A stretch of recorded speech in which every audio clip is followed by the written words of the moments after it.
बिस्मिल्लाहिर्रहमानिर्रहीम नहमदुहु व नुसल्ली अला रसूलिहिल करीम अम्मा बाद। अस्सलामु अलैकुम व रहमतुल्लाहि व बरकातुहू। आज हम बात करेंगे कि ख्वाब में ढोल देखना कैसा है। अल्लामा इब्न सिरीन रहमतुल्लाह अलैह ने ख्वाब में ढोल देखने की तकरीबन 5 मुख्तलिफ़ सूरतें बयान की हैं। हर सूरत की अलग अलग ताबीर बयान की है। मसलन ख्वाब में ढोल देखना, ख्वाब में ढोल बजाना, ख्वाब में ढोल की थाप पर नाचना और ख्वाब में ढोल की आवाज़ सुनना वगैरह।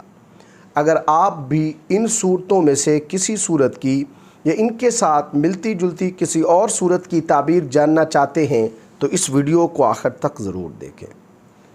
ख्वाब के अंदर ढोल बजाना बेहुदा काम करने, बुरी या झूठी खबर फैलाने से ताबीर है।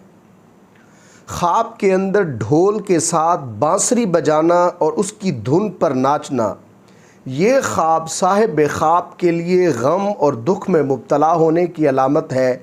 इसलिए इस ख्वाब देखने वाले को सदका देना चाहिए। और अगर कोई शख्स, खा वो मर्द हो या औरत, ख्वाब के अंदर अपने आप को ढोल बना हुआ देखते हैं तो ये ख्वाब साहिब ख्वाब के लिए बुरे काम करने से ताबीर है।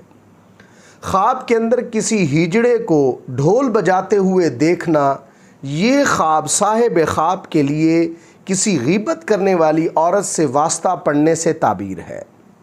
ख्वाब के अंदर ढोल की आवाज़ सुनना, ये ख्वाब साहिब ख्वाब के लिए झूठ सुनने से ताबीर है। अल्लाह तबारक व तआला से दुआ है कि हमारे लिए हमारे ख्वाबों को बाइस रहमत और बरकत बनाएं। अस्सलामु अलैकुम व रहमतुल्लाहि व बरकातुहू।